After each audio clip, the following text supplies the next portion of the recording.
మంచిది. ఒక భక్తుడు ఇలా అంటాడు, ఆ భక్తుడు అంటవే కాదు, వాస్తవం. ప్రతి ఒక్కరూ తల్లి కాకపోవచ్చు, వీళ్ళు తల్లులు కాదు. ప్రతి ఒక్కరూ తల్లులు కాకపోవచ్చు, ప్రతి ఒక్కరికి తల్లి ఉంటుంది. తల్లి లేకుండా భూమి మీద ఉద్భవించిన నరమాతృడు ఎవ్వరూ లేరు. ప్రతి ఒక్కరికి, అది పురుషుడైనా స్త్రీ అయినా మరొకరైనా, తల్లి ద్వారానే ప్రతి మనిషి లోకానికి వచ్చాడు. అందరూ తల్లులు కాకపోవచ్చు, అందరికీ తల్లి ఉంటుంది. ప్రపంచ చరిత్రలో తల్లి అంటంతో పిల్లలు కలిగిన స్త్రీనే తల్లి అంటారు. అది కొంతవరకు సబబే కానీ అంతా సబబు కాదు. ప్రపంచ చరిత్రలో ఆ తల్లికి వివాహం కాల. విచిత్రం, పిల్లలు లేరు. ఏమండి, వివాహం కాకుండా పిల్లలు ఎక్కడి నుంచి వస్తారు? వివాహం కాల, పిల్లలు లేరు. కానీ ప్రపంచం ఆ తల్లిని ఏమని కొనియాడిందో తెలుసా? Mother Teresa. అరే, పెళ్లి కాలేదే, పిల్లలు లేరే. శారీరక పిల్లలు లేకపోయినా తల్లులుగా బైబిల్ చరిత్రలో లోకంలో కొనియాడబడ్డారు. వాస్తవంగా ఖచ్చితమైన ఆధారాలు లేవు. దెబోరా, ఆ తల్లికి వివాహమైనట్లుగా బైబిల్లో ఉంది, కానీ సంతానం ఉందో లేదో స్పష్టంగా బైబిల్లో లేదు. కానీ విచిత్రం ఏంటంటే, ఆవిడని గూర్చి రాయబడిన మాట, ఇశ్రాయేలీల మధ్యలో నేను తల్లిగా ఉన్నాను అని. ఎలా ఉందట? రైట్. సో ఏదేమైనా ఈరోజు మదర్స్ డే. ప్రతి బిడ్డ తన ఆధ్యాత్మిక జీవితంలో తాను తల్లి కాకపోయినా తనకున్న తల్లిని, తనకున్న తండ్రిని, దేవుడు తనకిచ్చిన తల్లిదండ్రులను సన్మానించేవారిగా ఉండాలి. ఇలా సన్మానించటం ఓ మానవ జీవితానికి ఎంత దీవెనో నోటి మాటలతో వివరించలేం.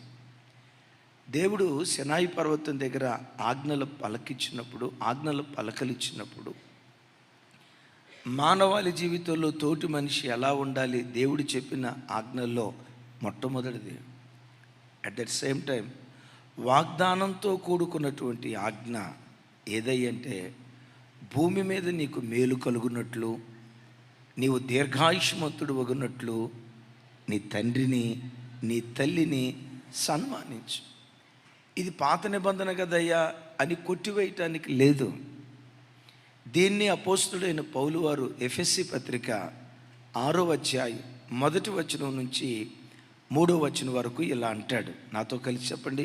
పిల్లలారా, ప్రభువునందు మీ తల్లిదండ్రులకు విధేయులయుండుడి, ఇది ధర్మమే. 2వ వచనం, నీకు మేలు కలుగునట్లు నీ తండ్రిని నీ తల్లిని సన్మానించుము, అప్పుడు నీవు భూమి మీద దీర్ఘాయుష్మంతుడు వగదువు. ఇది వాగ్దానముతో కూడిన ఆజ్ఞలలో మొదటిది. లేవియాకాండం 19వ అధ్యాయం 3వ వచనం. నాతో కలిసి చెప్పండి. మీలో ప్రతివాడు తన తల్లికి తండ్రికి భయపడవలెను. ఇక అందరు నా వైపు చూడండి. దేవుడు స్పష్టంగా ఈ స్థలంలో అంటాడు, భూమి మీద నీకు మేలు కలుగునట్లు, నీవు దీర్ఘాయుష్మంతుడు వగునట్లు నీ తండ్రిని నీ తల్లిని సన్మానించుము వాక్యం అంటుంది. నేను మిమ్మల్ని ఒక మాట అడుగుతా. నేను ఎక్కువ సంవత్సరాలు బ్రతకాలనుకుంటున్నానయ్యా, ఎక్కువ సంవత్సరాలు బ్రతకాలనుకుంటున్నా అంటారు కదా. నిండు 100 ఏళ్ళు బ్రతకాలనుకుంటున్నా అయ్యా, నేను ఎక్కువ కాలం బ్రతకాలనుకుంటున్నానయ్యా అని ఆశపడిన వాళ్ళు చేతులు ఎత్తండి. అడగాల్సిన అవసరాలు అందరూ ఎత్తుతారు. భూమి మీద నేను బ్రతికిన దినాల్లో నాకు మేలు కలగాలి, నేను కీడు చూడకూడదు, క్షామం చూడకూడదు. బ్రతికిన కొద్ది రోజులైనా క్షేమంతో బ్రతకాలి. ప్రతి వ్యక్తి కోరుకునే కోరిక ఇది. కానీ వాక్యం అంటుంది, ఒకడికి క్షేమం కలగాలన్నా, భూమి మీద ఒక మనుషుడు మేలు అనుభవించాలన్నా, దీర్ఘాయుష్మంతుడిగా భూమి మీద ఒకడు జీవించాలన్నా, వాడు తన తల్లిని తండ్రిని సన్మానించేటువంటి వాడై ఉండాలి. దేవుని వాక్యం ఘంటాపదంగా చెప్తున్నమాట.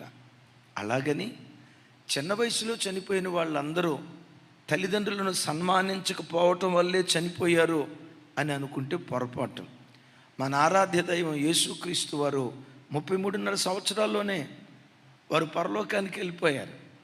యేసుక్రీస్తు వారికి ముందు మార్గాన్ని సరళం చేసిన బాప్తిస్మం ఇచ్చి యోహాను చిన్న వయసులోనే చనిపోయారు.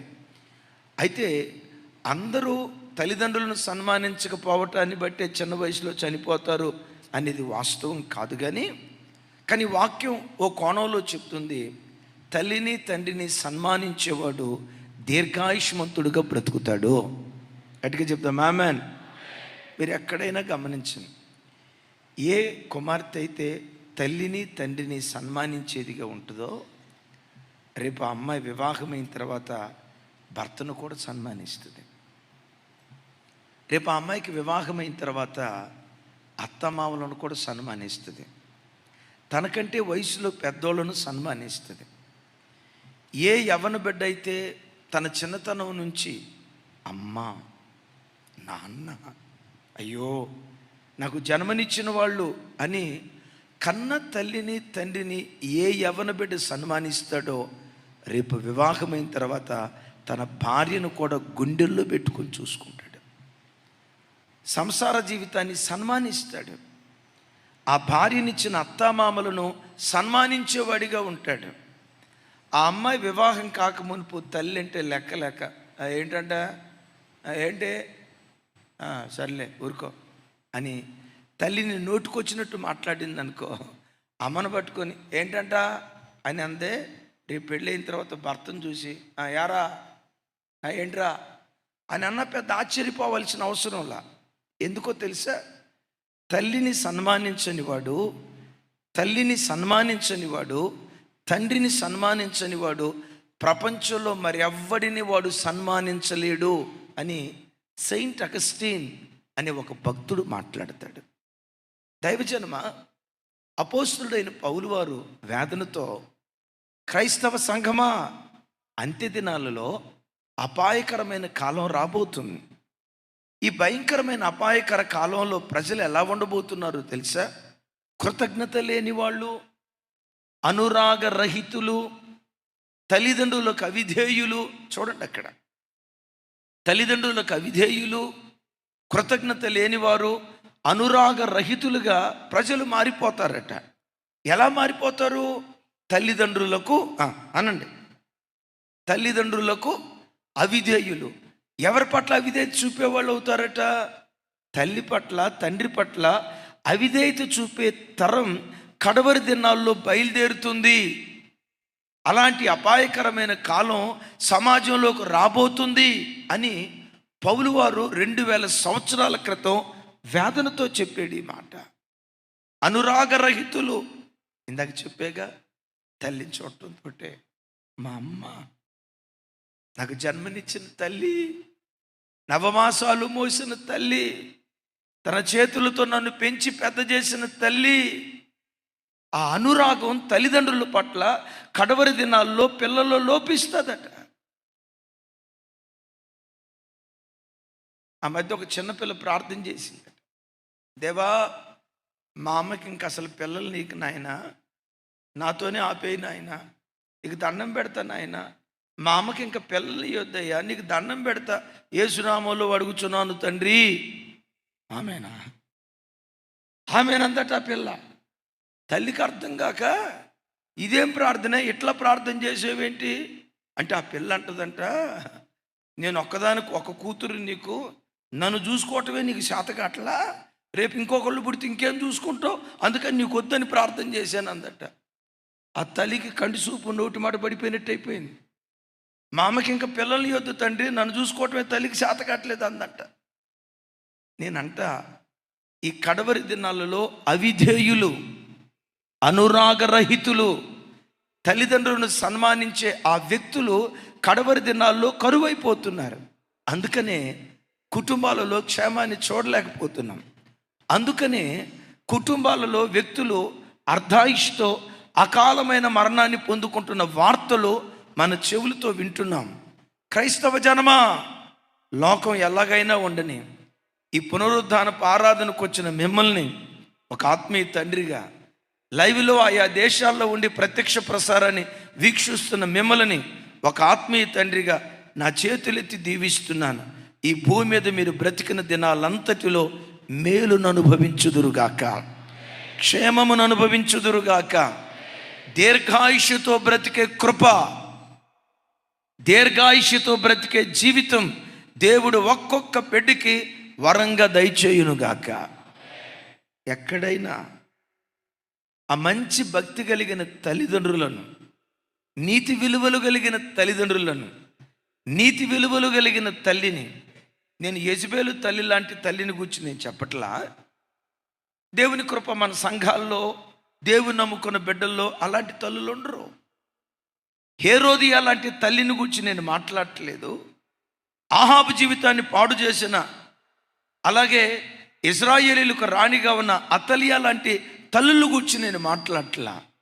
దేవుడు మనకిచ్చిన తల్లులు భక్తి కలిగి నీతి విలువలు నేర్పే వాళ్ళైతే తప్పకుండా ప్రతి వాడు తన తల్లిని తండ్రిని సన్మానించేవాడై ఉండునుగాక. ఇశ్రాయేలీలు తల్లిదండ్రులను సన్మానించకపోవటాన్ని బట్టి ఏం జరిగిందో యెహెజ్కేలు గ్రంథం చూడండి, 22వ అధ్యాయం 7వ వచనం 15వ వచనం నాతో కలిసి.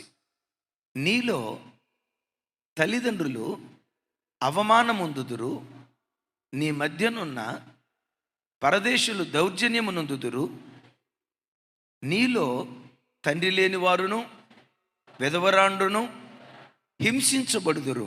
7వ వచనం ప్రారంభం. నా వైపు చూసి చెప్పండి. నీలో తల్లిదండ్రులు అవమానముందుదురు, నీలో తల్లిదండ్రులు అవమానం పొందుదురు అనే ఈ మాటకి మూల భాషలో రాయబడిన మాట ఏంటంటే, తల్లిదండ్రులను నీచంగా చూస్తారు, తల్లిదండ్రులను ఎగతాళి చేస్తారు, కడుపును పుట్టిన బిడ్డలే తల్లిదండ్రులను దూషిస్తారు, తల్లిదండ్రులను అవహేళనగా మీరు మాట్లాడారు.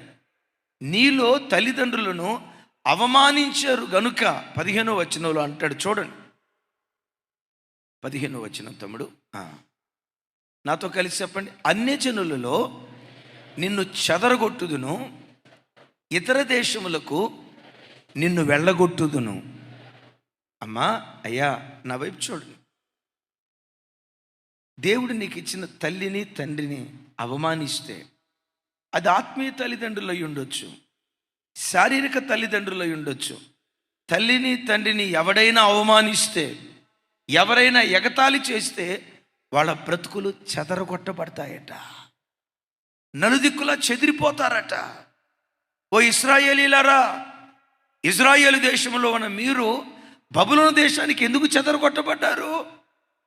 మాదీయ పారసిక రాజ్యానికి ఎందుకు చెదరగొట్టబడ్డారు? మీరు చెదరగొట్టబడ్డానికి కారణం ఏంటి? తల్లిని మీరు సన్మానించలేదు, తండ్రిని మీరు సన్మానించలేదు.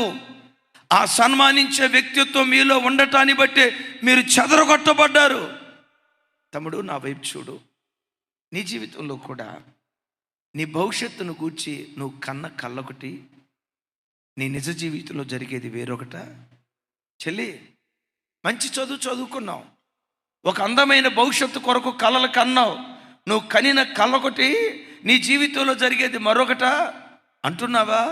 నా కలలన్నీ చెదిరిపోయాయ్యా, నా కలలన్నీ కళ్ళలుగా మిగిలిపోయాయ్యా, నా ఇల్లు చెదిరిపోయిందయ్యా, నేను నా పిల్లలు చెదిరిపోయామయ్యా, నా సంసారం చెదిరిపోయిందయ్యా. ఓ మాట, నీ ఇల్లు చెదరగొట్టబట్టానికి ఎప్పుడైనా అమ్మను అవమానపరిచేవేమో, ఇంకొకసారి ఆత్మీయ తల్లులను అవమానపరిచారేమో, ఆత్మీయ తండ్రులను అవమానపరిచారేమో, కని పెంచి పెద్ద చేసిన ఆధ్యాత్మిక తల్లిదండ్రులను మాత్రమే కాదు, శరీర సంబంధమైన తల్లిదండ్రులను అవమానపరిచారేమో. ఎవరైనా తల్లిని అవమానపరిస్తే వాడు చెదరగొట్టబడతాడట.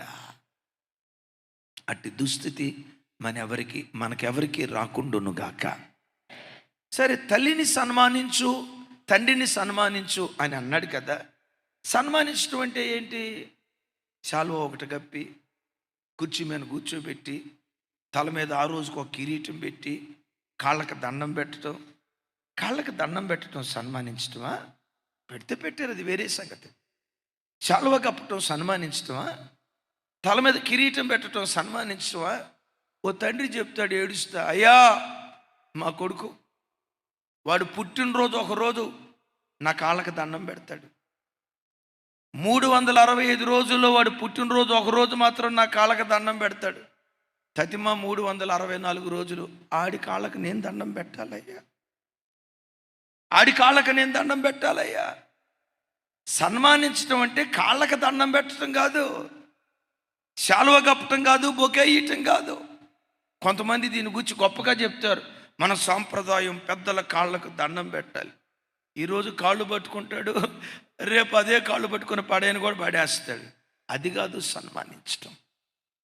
పరిశుద్ధ గ్రంథమైన బైబిల్ ఓ వ్యక్తి తల్లిని ఎలా సన్మానించాలి, తండ్రిని ఎలా సన్మానించాలి, 5 ప్రాముఖ్యమైన విషయాలు చెప్తాను. తల్లిని సన్మానించడం అంటే honour their authority. Number 1, honour their authority. సన్మానించడం అంటే ఎలా తల్లిని సన్మానించాలి. ఒక ఆధ్యాత్మిక తల్లిని, ఆధ్యాత్మిక తండ్రిని, శరీర సంబంధమైన తల్లిని, తండ్రిని ఎలా సన్మానించాలి? Number 1, honour their authority. వారి అధికారానికి మన విలువ ఇవ్వాలి, వారి హోదాకు మనం విలువ ఇవ్వాలి. దేవుడు ఆ తల్లిదండ్రుల కడుపున మనలను పుట్టించాడు అంటే పరోక్షంగా ఆ తల్లికి తండ్రికి అధికారం ఇచ్చాడు. మన కడుపునాళ్ళు పుట్టలేదు సుమి, వినండి, మన కడుపునాళ్ళు పుట్టల, వాళ్ళ కడుపున మనం పుట్టాం గనక వాళ్ళ అధికారానికి, వాళ్ళ అథారిటీకి ప్రతి బిడ్డ లోబడి ఉండాలి. ఓ విచిత్రమైన మాట, నా వైపు చూడండి. సామెతల గ్రంథం 31వ అధ్యాయం 1వ వచనం నేను చదువుతాను, తమ్ముడు చదవండి ఒకసారి. 31:1.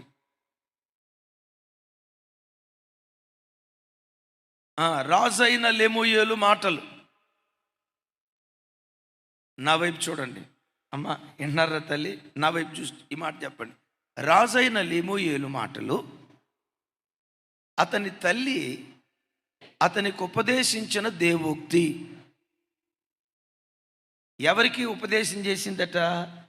లెమూయేలు అనే వ్యక్తికి. లెమూయేలు ఏ స్థానంలో ఉన్నాడు? రాజు స్థానంలో ఉన్నాడంటే బుడతోడా, చిన్నోడా, కుర్రకొంక, పెద్దోడా? ఏమంటే రాజు అయ్యాడంటే పెద్దోడా చిన్నోడా? ఇప్పుడు రాజు స్థానానికి వచ్చాడంటే తెలివి కలిగినోడా కాదా? నోరు తెరిచి మాట్లాడాలా? రాజు స్థానానికి వచ్చాడంటే వయసు మెచ్యూరిటీ ఉండి ఉంటుందా లేదా? వయసు మెచ్యూరిటీ, రాజుగా ఉండి విజయాలు సాధించి రాజాస్థానంలో వచ్చినటువంటి ఆ రాజుకి ఎవరు ఉపదేశం చేశారట? నేనేమన్నా చిన్నపిల్లనా? నేను రాజునయ్యానంటే ఏంటి? నేను తెలివితేటలు లేకుండా నేను రాజు అయ్యానా అని అంటానికి వీల్లేదు. తెలుగులో ఒక అద్భుతమైన సామెత ఉంది, ఢిల్లీకి రాజు అయినా తల్లికి ఎప్పుడూ బిడ్డే. నువ్వు 60 సంవత్సరాల వయసులో ఉన్న వృద్ధుడుగా 75 సంవత్సరాల వయసులో ఉన్న అమ్మకి నీవెప్పటికీ బిడ్డవే. నీకు 80 సంవత్సరాలు రాని కాక, తలబండిపోయిందని వై ఉండొచ్చు కాక, 80 సంవత్సరాలు వచ్చినాయంటే కొడుకులు అనండి, ఇంకేముంటారు, మనవాళ్ళు, ముని మనవాళ్ళ దాకా పోతే నీకు ముని మనవాళ్ళు ఉండనే గాక నీ వయసు 80 సంవత్సరాలు గాక 95 సంవత్సరాల ఆ తల్లికి నీవు బిడ్డవే. నీకు 80 సంవత్సరాల వయసు వచ్చినా తల్లి అథారిటీకి, తల్లి మాటకు మనం లోబడే వ్యక్తులుగా దేవుని సన్నిధిలో బ్రతుకుతాము కాక. మరోసారి చెప్తాం ఆమేన్. ఇంకోసారి అమెరికా దేశంలో అద్భుతం. ఆ యవనస్తుడు అమెరికా దేశంలో ఉండటానికి తను ఇష్టపడక, నేను ఇక్కడ ఉండను మమ్మీ, నేను వేరే ప్రాంతానికి వెళ్ళిపోతా అని కొన్ని కారణాలను బట్టి తనుంటున్న అమెరికా దేశాన్ని విడిచిపెట్టి వేరే ప్రాంతానికి వెళ్ళటానికి ప్రయత్నం చేశాడు. తల్లి చెప్పింది, వద్దు నాయనా, నీకు దండం పెడతా నాయనా, నువ్వు లేకపోతే నేను బ్రతకలేను. కానీ ఒక తల్లిగా చెప్తున్నా, నేను చెప్పిన మాటకు లోబడటం అది నీకు ఆశీర్వాదం. వెళ్ళొద్దు నాయనా, నువ్వెక్కడే ఉండు నాయనా అని తల్లి ప్రార్థన చేసి బుద్ధి మాటలు చెప్పిందట. ఎప్పుడైతే తల్లి హెచ్చరించి ప్రార్థన చేసి బుద్ధి మాటలు చెప్పిందో, తల్లి అధికారానికి లోబడి ఈ అబ్బాయి తన మనస్సు మార్చుకున్నాడట. సరే మమ్మీ, అమెరికా దేశంలోనే ఉండమన్నావు కదా, కరువైనా ఖడ్గమైనా కారం మెతుకులైనా బిర్యానీ అయినా నీతోనే నా జీవితం, నేను విడిచిపెట్టి వెళ్ళను మమ్మీ అని అమెరికా దేశంలోనే ఉన్నాడట. విచిత్రం తెలుసా, ఆ యవనస్తుడు పెరిగి పెద్దవాడైన తర్వాత అమెరికా దేశానికి మొట్టమొదటి అధ్యక్షుడిగా మార్చబడ్డాడు. ఆయన పేరే జార్జ్ వాషింగ్టన్. పెద్ద వయసుకు వచ్చిన తర్వాత అమెరికా దేశానికి అధ్యక్షుడిగా మార్చబడ్డాడు. అతని పేరే జార్జ్ వాషింగ్టన్. ఒకరోజు ఆ జార్జ్ వాషింగ్టన్ గారు సాక్ష్యం చెప్తా ఓ చిన్న స్థాయిలో నుంచి లేవనెత్తబడి అమెరికా దేశానికి అధ్యక్షుడయ్యే స్థాయికి నేను ఎదగటానికి కారణం, నా తల్లి అధికారానికి నేను లోబడ్డాను, నా తల్లి మాటకు విధేయత చూపాను. నా తల్లి మాటకు విధేయత చూపటాన్ని బట్టే ఆ కృపగల దేవుడు నన్ను జ్ఞాపకం చేసుకొని క్షామములో నుండి క్షేమ స్థితికి దేవుడు నన్ను లేవనెత్తాడు.